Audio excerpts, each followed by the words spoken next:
अल्हम्दुलिल्लाहि रब्बिल आलमीन वस्सलातु वस्सलामु अला सय्यिदिल अंबिया वल मुरसलीन अम्मा बाद फ़अऊज़ु बिल्लाहि मिनश शैतानिर रजीम बिस्मिल्लाहिर रहमानिर रहीम अस्सलातु वस्सलामु अलैका या रसूलल्लाह व अला आलिका व अस्हाबिका या हबीबल्लाह अस्सलातु वस्सलामु अलैका या नबियल्लाह व अला आलिका व अस्हाबिका या नूरल्लाह। মাদানী চ্যানেলের দর্শকবিন্দু আলহামদুলিল্লাহ আজ্জা ওয়াজাল আরেকবার উপস্থিত হয়েছি মাদানী চ্যানেলের ধারাবাহিক অনুষ্ঠান যার নাম হচ্ছে ভুল থেকে শিক্ষা। এই অনুষ্ঠানের মধ্যে আমরা প্রতিনিয়ত এক একটি বিষয় নিয়ে আলোচনা করে থাকি। আজও আলহামদুলিল্লাহ এর বেদি ঘটবে না, ইনশাআল্লাহ আমরা একটি টপিকস বিষয় নিয়েছি। তো ওই বিষয় কি তা জানার পূর্বে আসুন আমরা রসুলে পুরনূর মা আমেনার বাগানের ফুল রসুলে মকবুল সাল্লাল্লাহু তাআলা আলাইহি ওয়া আলিহি ওয়াসাল্লামের প্রতি দুরুদে পাক পাঠ করার কি ফজিলত, কি বরকত, কি মর্তবা রয়েছে, আসুন তা সম্পর্কে আমরা একটা হাদিসে পাক শুনে নিই। জামিয়া সগীর কিতাবের মধ্যে রসুলে পাক সাল্লাল্লাহু তাআলা আলাইহি ওয়া আলিহি ওয়াসাল্লাম ইরশাদ করেছেন, আমার প্রতি অধিক হারে দুরূদ শরীফ পাঠ করো, নিশ্চয় আমার প্রতি তোমাদের দুরূদ শরীফ পাঠ করা তোমাদের গুনাহের জন্য মাগফিরাত স্বরূপ। রসুলে পাক সাল্লাল্লাহু আলাইহি ওয়াসাল্লামের কতই না চমৎকার একটা হাদিসে পাক যে রসুল পাক সাল্লাল্লাহু আলাইহি ওয়াসাল্লামের প্রতি যদি আমরা মোহাব্বত নিয়ে দুরূদ শরীফ পাঠ করি তাহলে এই দুরুদে পাক পাঠ করাটা আমাদের গুনাহের কাফারা হয়ে যাবে। তো আমরা নিয়ত করে নিই যে যখনই সুযোগ হয় আমরা মোহাব্বত সহকারে রসুল পাক সাল্লাল্লাহু আলাইহি ওয়াসাল্লামের প্রতি বেশি পরিমাণে দুরূদ শরীফ পাঠ করব ইনশাআল্লাহ আজ্জা ওয়াজাল। মাদানী চ্যানেলের দর্শকবিন্দু, আজ আলহামদুলিল্লাহ আমরা আমাদের অনুষ্ঠানের মধ্যে একটি বিষয় চয়ন করেছি। তো বিষয়টি হচ্ছে রিজিকের সন্ধান না করা। এটা একটা ভুল। তো আমাদের অনুষ্ঠানের নাম যেহেতু ভুল থেকে শিক্ষা, তো আমরা এই বিষয়টার মধ্যে যে এটা ভুল কেমন হলো এবং এটা থেকে সঠিক শিক্ষা কি নেওয়া যায় এই বিষয় নিয়ে শুনবো। আমাদের সাথে আলহামদুলিল্লাহ প্রতিনিয়ত আমাদের সাথে মুবাল্লিগে দাওয়াত ইসলামী উপস্থিত থাকেন। আজ আলহামদুলিল্লাহ আমাদের সাথে উপস্থিত আছেন মাদানী চ্যানেলের প্রিয় মুখ মুবাল্লিগে দাওয়াত ইসলামী মোহাম্মদ ইমরান আত্তারি হুজুর। হুজুর কেমন আছেন? আলহামদুলিল্লাহ আলা কুল্লি হাল। মাশাআল্লাহ, আপনাকে অসংখ্য মোবারকবাদ, আপনি আমাদের অনুষ্ঠানের মধ্যে সময় দিয়েছেন। আমাদের বিষয় হচ্ছে রিজিকের অন্বেষণ না করা, এটা একটা ভুল। তো এ সম্পর্কে কোরআনে পাকের মধ্যে আল্লাহ রাব্বুল ইজ্জত কি ইরশাদ করেছেন, হাদিসে পাকের মধ্যে কি ইরশাদ করেছেন, এটার ফজিলত বরকত সমূহে আমরা শুনব। আমি শুরুতেই কয়েকটি কথা বলে দিই, এরপর ইনশাআল্লাহ আমরা মুবাল্লিগে দাওয়াত ইসলামের কাছ থেকে মাদানী ফুল নিব। যে কোরআনুল কারীমের মধ্যে হালাল রিজিক অন্বেষণ করার ব্যাপারে আল্লাহ রাব্বুল ইজ্জত সূরা বাকারার মধ্যে 168 নম্বর আয়াতের অনুবাদের মধ্যে এমন এসেছে যে, হে মানব জাতি, পৃথিবীতে যা কিছু বৈধ ও পবিত্র খাদ্যবস্তু তা হতে তোমরা আহার করো এবং শয়তানের পথ অনুসরণ করো না, নিশ্চয় সে তোমাদের প্রকাশ্য শত্রু। তাহলে আল্লাহ রাব্বুল ইজ্জত কোরআনের পাকের মাধ্যমে আমাদের কাছে একটি মেসেজ পাঠিয়েছেন, সেটা হচ্ছে যে তোমরা যা কিছু বৈধ তা থেকে তোমরা খাবার অন্বেষণ করো, বস্তু যেটা তোমার জন্য বৈধ সেটা তুমি অন্বেষণ করো। রসুল পাক সাল্লাল্লাহু আলাইহি ওয়াসাল্লাম হাদিসে পাকের মধ্যে তিরমিজি শরীফের মধ্যে ইরশাদ করেন যে হালাল রুজি সন্ধান করা ফরজের পর একটি ফরজ। তো রসুল পাক সাল্লাল্লাহু আলাইহি ওয়াসাল্লাম আমাদেরকে শিক্ষা দিয়েছেন যে তোমরা হালাল রুজি রিজিক অন্বেষণ করো। তো যেখানে আল্লাহ রাব্বুল ইজ্জত কোরআনে পাকের মধ্যে আমাদেরকে এই বিষয়ের শিক্ষা দিয়েছেন, রসুল পাক সাল্লাল্লাহু আলাইহি ওয়াসাল্লাম আমাদেরকে সেই বিষয়ের দিকে দিক নির্দেশনা দিয়েছেন এবং সেই সাথে হুজুরে পুরনূর সাল্লাল্লাহু আলাইহি ওয়াসাল্লামের নুরানি চরিত্রের মধ্যে যদি আমরা একটু গবেষণা করি তাহলে এই বিষয়টা আমরা খুব ভালোভাবেই বুঝতে পারবো। আমরা এই বিষয় নিয়ে মুবাল্লিগে দাওয়াত ইসলামের কাছ থেকে কিছু মাদানী ফুল শুনে নিই। আলহামদুলিল্লাহ রাব্বিল আলামিন ওয়াসসালাতু ওয়াসসালামু আলা সাইয়্যিদিল মুরসালিন আম্মা বা'দ ফাআউযু বিল্লাহি মিনাশ শাইতানির রাজিম বিসমিল্লাহির রহমানির রহিম। দর্শক, আমাদের প্রোগ্রাম ভুল থেকে শিক্ষা। আজকে যে বিষয় আমাদের কিছু বলার সৌভাগ্য হবে তা হচ্ছে যে একটি ভুল পথে মানুষ এগিয়ে চলে কিছু মানুষ, আর তা হচ্ছে উপার্জনের জন্য চেষ্টা না করা, কর্মের জন্য চেষ্টা না করা। এক প্রকার আমরা বলতে পারি সেটা হচ্ছে বেকারত্বে সন্তুষ্ট থাকা। এই যে বিষয়টাকে যদি আমরা দেখি, কোন একজন ব্যক্তি উপার্জনের চেষ্টা না করা, বেকারত্ব জিন্দিগি অবলম্বন করা অথবা অলস জীবন অতিবাহিত করা। আমরা যদি আমাদের কোরআন এবং হাদিসের মধ্যে এর অবশ্যই দিক নির্দেশনা দেওয়া আছে। যদি আমরা পারিপার্শ্বিক দিক থেকে আমরা দেখি, যখন কোনো ব্যক্তি কর্ম থেকে নিজেকে গুটিয়ে নেয়, অলসতা অবলম্বন করে, বেকারত্বতাকে যদি কেউ প্রাধান্য দেয়, এখানে ক্ষতির যে দিকগুলো, ফার্স্ট নাম্বার ওই ব্যক্তি নিজেই ক্ষতির মধ্যে। যারা কর্ম থেকে দূরে থাকে, একটা মেডিকেল সায়েন্সের গবেষণা অনুযায়ী যারা কর্ম থেকে দূরে থাকে তাদের শারীরিক ক্ষতির পাশাপাশি তাদের মানসিক ক্ষতির আশঙ্কা বেশি। এরপর আমরা যদি দেখি তার পারিবারিক প্রেক্ষাপটকে যদি আমরা দেখি, এ ধরনের ব্যক্তিকে তার পরিবারের লোক এক প্রকার বোঝা মনে করে। সামাজিক ক্ষেত্রেও দেখা যাচ্ছে যারা কাজকর্মে করে না, যারা উপার্জন করা থেকে বিরত থাকে, যারা অলস জীবন যাপন করে, সমাজের যে সকল ব্যক্তিরা আছে তারাও এই ধরনের ব্যক্তি থেকে কিন্তু দূরে থাকে। এরপরে আমরা যদি দেখি একটা দেশের উন্নতির পিছনে সফলতার মধ্যে একটা সাইট হচ্ছে কর্মঠ। যে কোনো দেশের নাগরিক যারা, তাদের কর্মক্ষমতা যত বাড়ে, কর্মসংস্থান যত বাড়ে, ওই দেশের নাগরিক তারা যত কর্মের সাথে জড়িত হয়, তখন আপনার একদিক থেকে রাষ্ট্রের অনেক কী হয়, উন্নতি হয়, দেশের অনেক উন্নতি হয়। দেশের উন্নতি হলে ব্যক্তির উন্নতি হবে। এ থেকে আমরা বুঝতে পারি যারা অলস জীবন যাপন করে, যারা কর্ম থেকে দূরে থাকে, কর্মহীনতাকে যারা অবলম্বন করে আর এর মধ্যে সন্তুষ্ট থাকার চেষ্টা করে, দেশের জন্য ক্ষতি, সমাজের জন্য ক্ষতি, পরিবারের জন্য ক্ষতি, নিজের ব্যক্তির শারীরিকের জন্য ক্ষতি, তার মানসিক অবস্থার জন্য ক্ষতি। তাহলে যদি এত ক্ষতি হয়, এই ক্ষতি আমাদের ইসলামী শরীয়ত কখনো এটাকে সাপোর্ট করে না। কারণ ইসলাম এমন একটি আল্লাহ তাবারক ওয়া তাআলার পক্ষ থেকে আমাদের জন্য নিয়ামত।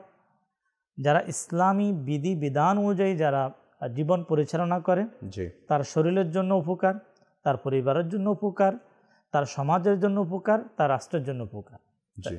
আমাদের যদি আমরা দেখি, আমাদের ইসলামী দৃষ্টিকোণ থেকে যদি আমরা দেখি, কর্মের ব্যাপারে, কাজের ব্যাপারে মহান রব্বুল আলামিন আহকামুল হাকিমিন পবিত্র কোরআনুল করিমের মধ্যেও আপনার বেশ কয়েকটি জায়গার মধ্যে আল্লাহ তাবারক ওয়া তাআলা ইরশাদ করেছেন, যাতে আমরা অলস জিন্দিগি অবলম্বন না করে আমরা যাতে করে উপার্জনের মধ্যে যাতে আমরা অংশগ্রহণ করতে পারি, আমরা উপার্জন করতে পারি, আমরা কাজ করতে পারি। মহান রব্বুল আলামিন কোরআনুল কারীমের মধ্যে আমাদের জন্য যা কিছু আদেশ করেছেন, ওই আদেশ অনুযায়ী কিন্তু আমাদেরকে জীবন অতিবাহিত করতে হবে। আমাদের জন্য কোন জিনিস ভালো, কোন জিনিস আমাদের জন্য খারাপ, মহান রব্বুল আলামিন কোরআনুল কারীমের মধ্যে ইরশাদ করে দিয়েছেন। আল্লাহ রব্বুল আলামিন কোরআনুল কারীমের মধ্যে ইরশাদ ফরমান, নামাজ সমাপ্ত হলে তোমরা পৃথিবীতে ছড়িয়ে পড়ো, অর্থাৎ বের হয়ে যাও রিজিকের সন্ধানে, আর আল্লাহর অনুগ্রহ রিজিক সন্ধান করবে। নামাজ সমাপ্ত হলে তোমরা পৃথিবীতে ছড়িয়ে পড়বে এবং আল্লাহর অনুগ্রহ রিজিক সন্ধান করবে। সূরা জুমা আয়াত নাম্বার 10।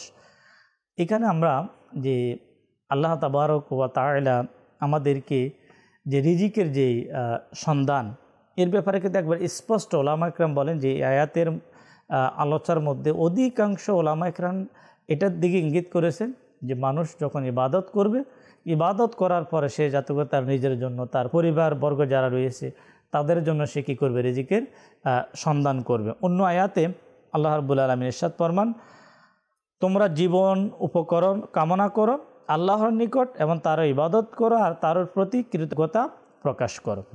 এই আয়াতে মোবারকাত উপর একজন মুসলমান হিসাবে, একজন মুসলমান মুমিন, তার নৈতিক দায়িত্ব হচ্ছে যে আল্লাহ তাবারক ওয়া তাআলা এটা আমার উপর হুকুম করে দিয়েছেন, অর্থাবশ্যক আমাকে করে দিয়েছে। রিজিকের মালিক অবশ্যই আল্লাহ। কেউ যদি শুধুমাত্র অনলি মধ্যস্থতাকে বাদ দিয়ে, উসিলাকে বাদ দিয়ে, কোনো মাধ্যমকে বাদ দিয়ে যদি কেউ আল্লাহ তাবারক ওয়া তাআলা থেকে যদি কেউ রিজিক তালাশ করে, তাহলে আপনার আল্লাহ তাবারক ওয়া তাআলা চাইলে বান্দাকে দিতে পারেন। কিন্তু মহান রব্বুল আলামিন নিজেও আমাদেরকে শিক্ষা দিচ্ছে যাতে করে আমরা ইবাদত করব, আমরা আমল করব, আমরা নেক আমল করব, করার পাশাপাশি আমরা যাতে করে রিজিকের সন্ধান করি।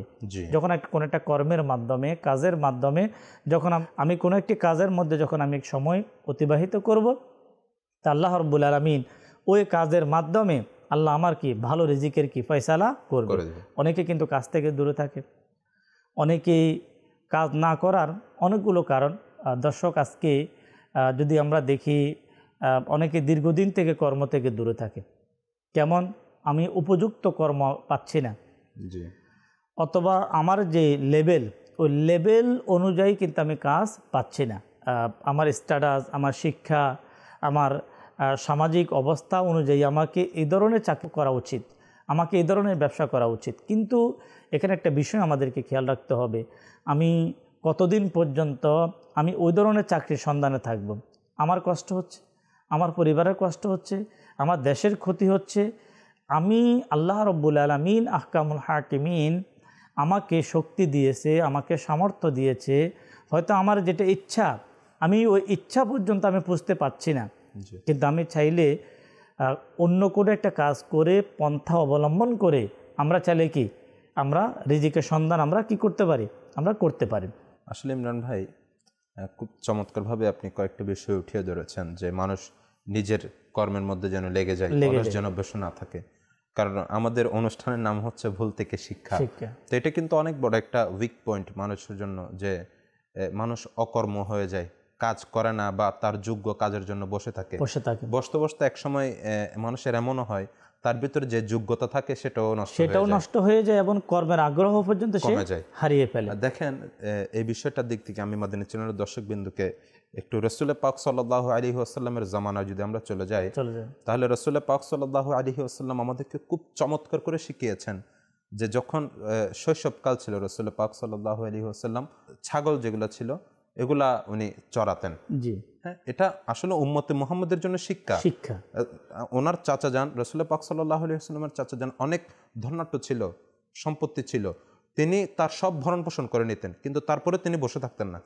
তিনি একটা কাজের মধ্যে লেগে গিয়েছেন, এই কাজ করতে করতে কিন্তু দেখেন যে কাজই করি আমার কাজের মাধ্যমে কিন্তু আমি যে মুসলমানের যে একটা ধর্মের যে একটা সৌন্দর্য, ইসলামের যে একটা সুশীতল ছায়া, এটার রৌনক সৌন্দর্য এটা মানুষের কাছে কিন্তু পৌঁছে দিতেন। কেমন করে? রাসূল পাক সাল্লাল্লাহু আলাইহি ওয়াসাল্লাম কাজ করতেন, কাজটা যদিও বা দুনিয়ার দিক থেকে দেখতে ছোট, কিন্তু তিনি তার স্তরের যারা ছিল তাদেরকে সত্য কথা বলার উপদেশ দেওয়া, নামাজের বিভিন্ন মাসলা মাসাইল জানানো এবং তাদেরকে খারাপ কিছু থেকে বারণ করা, এইসব বিষয়গুলো কিন্তু রাসূল পাক সাল্লাল্লাহু আলাইহি ওয়াসাল্লাম তার কর্মের পাশাপাশি তার সাহাবীদেরকে, তার সহচর্য যারা ছিল তাদেরকে শিক্ষা দিতেন। এখানে আসলে শোয়েব ভাই যে নবী পাক সাল্লাল্লাহু আলাইহি ওয়াসাল্লাম নিজে প্র্যাকটিক্যাল করে সাহাবা ইকরামকে শিক্ষা দিয়েছেন, ওই সাহাবা ইকরামদের মাধ্যমে আজ পর্যন্ত সে কর্মপদ্ধতি আমাদের মাঝে এসে পৌঁছেছেন। আমরা যদি এর পূর্বে যদি আমরা চলে যাই, আল্লাহ তাবারক ওয়া তাআলার নবী হযরত আদম আলাইহিস সালাতু ওয়াস সালাম যে পৃথিবীতে মর্যাদাবান কারা? নবীগণ তো মর্যাদাবান। যে আজকে আমরা হয়তো আমাদের মর্যাদা খুঁজি যে আমার সম্মান ইজ্জত অনুযায়ী যে আমাকে আমি এই কাজ করবো, এই কাজ করবো না, স্বাভাবিকভাবে। কিন্তু দেখি যে আম্বিয়া ইকরাম যারা আল্লাহ তাবারক ওয়া তাআলার কাছে এত শ্রেষ্ঠ হওয়ার পরও তাদের যে আপনার রিজিকের সন্ধানের জন্য তারা যে কাজগুলো করতেন, আদম আলাইহিস সালাতু ওয়াস সালাম তিনি কৃষি কাজ করতেন। কি কাজ? তিনি জমিনে কাজ করেছেন। আচ্ছা, এরপরে আপনার সুলাইমান আলাইহিস সালাতু ওয়াস সালাম তিনি বিভিন্ন ধরনের ওই আপনার বিভিন্ন ধরনের জুপটিগুলো বানিয়েতেন। বিভিন্ন বাঁশের বিভিন্ন দিয়ে বানানো হতো, আপনার সামান রাখার জন্য বিভিন্ন ধরনের আপনার পত্র বানানো হতো। আচ্ছা, হযরতে দাউদ আলাইহিস সালাতু ওয়াস সালাম তিনি বিভিন্ন ধরনের যুদ্ধের ভল্লম এ ধরনের কি বানিয়ে দিতেন। এভাবে যদি আমরা দেখি যে আল্লাহ তাবারক ওয়া তাআলার পয়গম্বর যারা, নবী যারা, আপনি যখন দেখবেন আম্বিয়া একরাম তারা প্রত্যেকে কোনো না কোনো কাজ ওনারা করেছেন। এমন কোনো নবী পৃথিবীতে পাওয়া যাবে না তারা বেকারত্বতাকে গ্রহণ করেছেন, অলসতাকে গ্রহণ করেছেন। এরপর যদি আমরা দেখি রসুল করিম সাল্লাল্লাহু তাআলা আলাইহি ওয়াসাল্লামের সাহাবা ইকরাম যারা ছিলেন, সাহাবা ইকরামদের জিন্দিগির মধ্যে পাওয়া যায় সাহাবা ইকরাম প্রত্যেকে তারা তাদের হাত দিয়ে তারা কি করতেন, তারা উপার্জন করতেন, কর্মের মধ্যে নিজেকে কি রাখতেন, ব্যস্ত রাখতেন। শুধু রাখেন নাই, মাদানী চ্যানেলের দর্শককে বলবো সাহাবা ইকরাম ওনারা কাজ করতেন, অলস থাকতেন না, কাজ করতেন এবং পাশাপাশি সাহাবা ইকরাম মানুষদেরকে উৎসাহ দিতেন। যেমন হযরতে সাইয়্যিদুনা ওমর রাদিয়াল্লাহু তাআলা আনহু, যিনি মুসলিম বিশ্বের দ্বিতীয় খলিফা, ওমর রাদিয়াল্লাহু তাআলা আনহু তিনি বলেন, তোমরা কেউ জীবিকা অন্বেষণ ছেড়ে দিয়ে অলসভাবে বসে থেকো না, কেননা জীবিকা সন্ধান করার দায়িত্ব তোমার। এটা আল্লাহ রাব্বুল আলামিন দিয়েছে। নিশ্চয় যারা অলসভাবে বসে থাকে আর বলে জীবিকা তো মহান আল্লাহ তাআলার হাতে, তারা বোঝে না প্রভুর হিকমত, তারা হলো অজ্ঞ। তারা কি অজ্ঞ? ওমর রাদিয়াল্লাহু তাআলা আনহু এ ধরনের ব্যক্তিকে যারা আল্লাহর পক্ষ থেকে সরাসরি পাওয়ার জন্য যারা বসে থাকে, যারা হাত পা নাড়াচাড়া করার পক্ষে না, তারা কিন্তু তাদেরকে ওমর রাদিয়াল্লাহু তাআলা তিনি কি বলেছেন, অজ্ঞ বলেছেন। এখানে এরপরে আমি যদি শরীফ ভাইকে বলি, আমাদের মাযহাবের ইমাম আযম আবু হানিফা রাহমাতুল্লাহি তাআলা আলাইহি, তিনি ইসলামী জগতের এত বড় স্কলার হওয়ার পরও, এত বড় ইমাম হওয়ার পরও, আলিম হওয়ার পরও কিতাবের মধ্যে পাওয়া যায় ইমাম আবু হানিফা রাহমাতুল্লাহি তাআলা আলাইহি নিজের ভরণ পোষণ করার জন্য, অর্থের জন্য তিনি কাপড়ের ব্যবসার ব্যবস্থা করেছেন। এভাবে রসুল করিম সাল্লাল্লাহু তাআলা আলাইহি ওয়াসাল্লামের কাছে এই আপনার কর্মহীন, অর্থাৎ কর্ম থেকে বিরত থাকা, কাজ না করা, ঘরে বসে থাকা, কাজ না করে জীবনযাপন করা হুজুর সাল্লাল্লাহু তাআলা আলাইহি ওয়াসাল্লাম অপছন্দ করতেন। যেমন একবার প্রিয় নবী সাল্লাল্লাহু তাআলা আলাইহি ওয়াসাল্লামের কাছে কেউ আসলো তার দারিদ্রতার অভিযোগ নিয়ে। যখন দারিদ্রতার অভিযোগ নিয়ে নবী পাক সাল্লাল্লাহু তাআলা আলাইহি ওয়াসাল্লামের কাছে আসলো, তো হুজুর সাল্লাল্লাহু তাআলা আলাইহি ওয়াসাল্লাম তাকে কাজ করার জন্য পরামর্শ দিলেন। সুবহানাল্লাহ। তাকে কি করলেন, যে তুমি এই কাজ করো, তুমি এই কাজ করো। তো হুজুর সাল্লাল্লাহু তাআলা আলাইহি ওয়াসাল্লাম তাকে ওই মুহূর্তে আল্লাহর হাবিব সাল্লাল্লাহু তাআলা আলাইহি ওয়াসাল্লাম অন্য কোনো পন্থা দিতে পারতেন। দারিদ্রতার অভিযোগ নিয়ে আসছে, কিন্তু হুজুর সাল্লাল্লাহু তাআলা আলাইহি ওয়াসাল্লাম কি দিয়েছেন, কাজের পরামর্শ দিয়েছেন। আমরা অনেক সময় মাদানী চ্যানেলের দর্শককে বলবো, আমরা অনেক সময় ভাবি যে আমরা যে কাজ করি দোকানে, রাস্তাতে, বিভিন্ন শিল্প কারখানায়, জমিনে, এটা মনে হয় সাহাবা একরাম করে নাই, এটা মনে হয় হুজুর সাল্লাল্লাহু আলাইহি ওয়াসাল্লাম করে নাই। আচ্ছা, এটা মনে হয় যারা ওলি, পীর, বুজুর্গ, দরবেশ, যারা বিভিন্ন আউলি একরাম যারা অনেক বড় বড়, তারা মনে হয় তারা করে নাই। কিন্তু যদি আমরা ইলমে দ্বীন যদি আমরা অর্জন করতাম, তাহলে আমরা দেখতে পাই, আপনি দেখবেন আল্লাহু আকবার, কর্মের সঠিক শিক্ষা, কর্ম করার পদ্ধতি, কর্মের প্রতি উৎসাহিত, কর্ম করলে কী লাভ, এটা আল্লাহ রসুল, সাহাবা, আউলি ইকরামে শিক্ষা দিয়েছে। সুবহানাল্লাহ। আসলে ইমরান ভাই, এই বিষয়টা থেকে কিন্তু আমাদের আরেকটা বিষয়ের দিকে খেয়াল করা উচিত, যে মাদানী চ্যানেলের দর্শকবিন্দু, আমরা ঘরের পরিবারের তৃপ্তি মিটাতে গিয়ে, তাদের ইচ্ছাগুলো পূরণ করতে গিয়ে কর্ম তো করি, যারা করি, আবার অনেকে হারামের মধ্যে লিপিবদ্ধ হয়ে যায়, হারাম ইনকামের মধ্যে, বা যেটা ওর জন্য মঙ্গলকর নয়। কারণ ওর একটা জিনিস হচ্ছে, মানুষ যত পায় তত চায়। তো এরকম কাজগুলো যেন আবার আমরা না করি, উপার্জন করব যতটুকু হালাল এবং আমার যতটুকু প্রয়োজন ততটুকু করে আল্লাহ তাআলার ইবাদত বন্দেগীর মধ্যে। যে আপনি একটা হাদিসে পাক বলেছেন, রাসূল পাক সাল্লাল্লাহু আলাইহি ওয়াসাল্লাম বললেন, কোরআনে পাকের মধ্যে ইরশাদ করেছেন যে তোমরা নামাজ সমাপ্ত হলে রিজিকের জন্য পৃথিবীতে বিচরণ করো, বের হয়ে যাও। তাহলে এখান থেকে কিন্তু আমাদের শিক্ষার অনেক কিছু আছে। আগে আল্লাহ তাবারক ওয়া তাআলার ইবাদত, হ্যাঁ, তারপর আমার রিজিক অন্বেষণ করার জন্য আমি বের হব, কিন্তু যতটুক হালাল। কারণ রাসূল পাক সাল্লাল্লাহু আলাইহি ওয়াসাল্লামের হালাল উপার্জন করার প্রতি উম্মতকে উৎসাহিত করতেন, হারাম থেকে বাঁচার জন্য বলতেন। যেমন হাদিসে পাকের মধ্যে আসছে যে আল্লাহ তাবারক ওয়া তাআলা পবিত্র, তিনি পবিত্রতা ছাড়া অন্য কিছু কবুল করেন না। আবার বলছেন যে হারাম মাল দ্বারা আহার করার ব্যাপারে রাসূল পাক সাল্লাল্লাহু আলাইহি ওয়াসাল্লাম কঠোর হুঁশিয়ারি করেছেন। আল্লাহ আল্লাহ। কেমন যে তিনি অন্য একটি হাদিসে পাক বলেন যে যে দেহে হারাম মাল দ্বারা লালিত পালিত তা কখনো জান্নাতে যাবে না। আসলে বাস্তবিক এখানে প্রথমত হচ্ছে প্রথম সাইট হচ্ছে নিজেকে কর্মঠ অবলম্বন করা, কর্ম করা, অলসতা অবলম্বন না করা। কেন মহান রব্বুল আলামিন আমার স্ত্রী, আমার পুত্র, আমার মা বাবা যদি বার্ধক্যে পৌঁছে যায়, তাদের রিজিকের দায়িত্ব কিন্তু আমার উপর। এবং ইসলামী শরীয়তের দৃষ্টিকোণ থেকে কিছু কিছু ক্ষেত্রে তাদের এই উপার্জনের ব্যবস্থা করা এটা আমার আপনার উপর কি ওয়াজিব।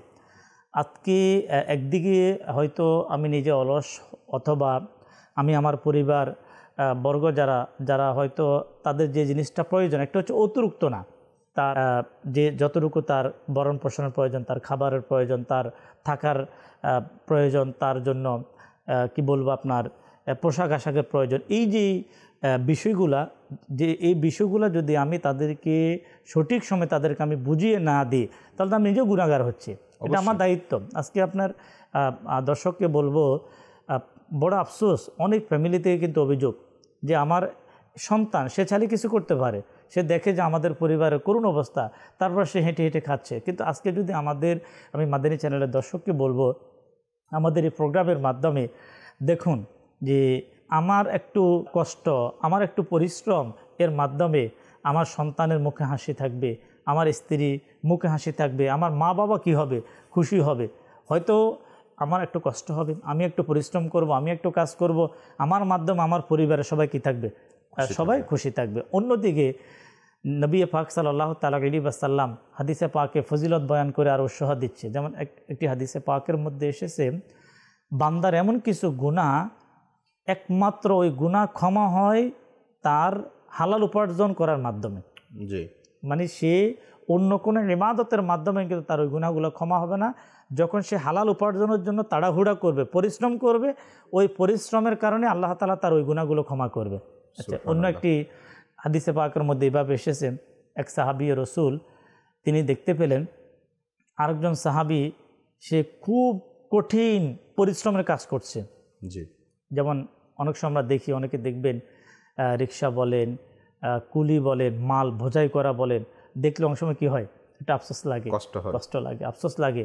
কিন্তু দেখেন, এটা কিন্তু সে ইসলামের কোরআন হাদিসের বাহিরে না, সে সম্পূর্ণ আল্লাহ এবং তার রসুলের সন্তুষ্টির মধ্যে। সাহাবী রসুল বলেন যে ইয়া রাসূলুল্লাহ, যদি সে এই ধরনের পরিশ্রম যদি আল্লাহ এবং তার রসুলের জন্য করতো, হুজুর সাল্লাল্লাহু আলাইহি ওয়াসাল্লাম কী জবাব দিলেন? আল্লাহু আকবার। নবী পাক সাল্লাল্লাহু আলাইহি ওয়াসাল্লাম ইরশাদ করেন, যদি তার এই পরিশ্রম, তার এই কষ্ট যদি তার বৃদ্ধ মা বাবার জন্য হয়, তার পুত্র স্ত্রী সন্তানদের জন্য হয়, তাহলে সে এই মুহূর্তে আল্লাহ এবং তার রসুলের কাজের মধ্যে আছে। সুবহানাল্লাহ ওয়া বিহামদিহি সুবহানাল্লাহ। আসলে মাদানী চ্যানেলের দর্শকবৃন্দ, বলতে গেলে অনেক কথা। আমাদের মূল কথা হচ্ছে যে আমাদের শিক্ষা অর্জন করা উচিত, এবং আমরা যে ভুল কাজের মধ্যে থেকে যাই, যারাই দেখছেন মাদানী চ্যানেল, অনেকে অকর্ম বা কাজ না করে অলসতাবশত ঘরের মধ্যে বসে থাকে, পরিবারের উপর বোঝা হয়ে দাঁড়ায় অনেক। তো এই জন্য উর্দুর মধ্যে একটা প্রবাদ বাক্য আছে, করনে ওয়ালে কামো মে লগ যাও আর না করনে ওয়ালে কামো মে পড় যাওগে, যে তোমরা করার মতো কাজের মধ্যে লেগে যাও, আর না হলে না করার মতো কাজের মধ্যে তুমি পড়ে যাবে। যেমন যারা বেকার বসে থাকে ঘরের মধ্যে, তারা অনেক সময় সোশ্যাল মিডিয়ার খারাপ ব্যবহার বা ঘরের মধ্যে থাকতে থাকতে কিটকিটে মেজাজে হয়ে যাওয়া, বিভিন্ন রকম খারাপ অভ্যাসের মধ্যে পরিণত হয়ে যায়। সেজন্য আমাদের রিজিক অন্বেষণ করতে হবে, এবং অকর্ম হয়ে বসে থাকা যাবে না। এবং যখনই রিজিক অন্বেষণ করব, তখন আমাদের সবসময় খেয়াল রাখতে হবে যে আমার হালাল রিজিক অন্বেষণ করতে হবে, হারাম কখন অন্বেষণ করা যাবে না। আল্লাহ তাআলা আমাদেরকে বোঝার, আমল করার তৌফিক দান করুক। আজ এই পর্যন্ত। আগামী পর্বে আমরা অন্য একটি বিষয় নিয়ে আবার উপস্থিত হওয়ার চেষ্টা করব। ততক্ষণ পর্যন্ত সুস্থ থাকুন, ভালো থাকুন, দেখতে থাকুন মাদানী চ্যানেল বাংলা। সাল্লু আলাল হাবিব সাল্লাল্লাহু তাআলা আলা মুহাম্মদ সাল্লাল্লাহু তাআলা আলাইহি ওয়া আলিহি ওয়াসাল্লাম।